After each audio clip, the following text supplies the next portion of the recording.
విజయనగరం జిల్లా గుర్లాలో జరిగిన రైతన్న మీకోసం వారోత్సవ సభలో మంత్రి సంధ్యారాణి రాజకీయ ప్రసంగం చేశారు. తన కొడుకు ఏ తప్పు చేయలేదు అని వెనకేసుకొచ్చారు మంత్రి.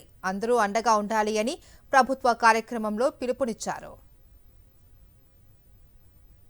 అయితే నేను మంత్రి అయిన తర్వాత నన్ను ఎదుర్కోలేక నా బిడ్డ మీద మాట్లాడుతున్నారు.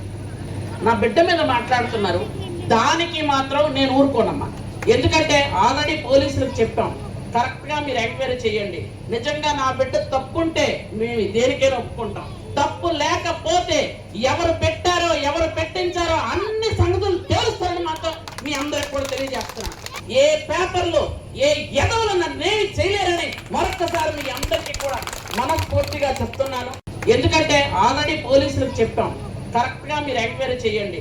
నిజంగా నా బిడ్డ తప్పుంటే మేము దేనికైనా ఒప్పుకుంటాం. తప్పు లేకపోతే ఎవరు పెట్టారో ఎవరు పెట్టించారో అన్ని సంగతులు తెలుస్తారని మాత్రం మీ అందరికి కూడా తెలియజేస్తున్నాను. ఏ పేపర్లో ఏ ఎదవలు నన్నేమి చేయలేరని మరొకసారి మీ అందరికీ కూడా మనస్ఫూర్తిగా చెప్తున్నాను.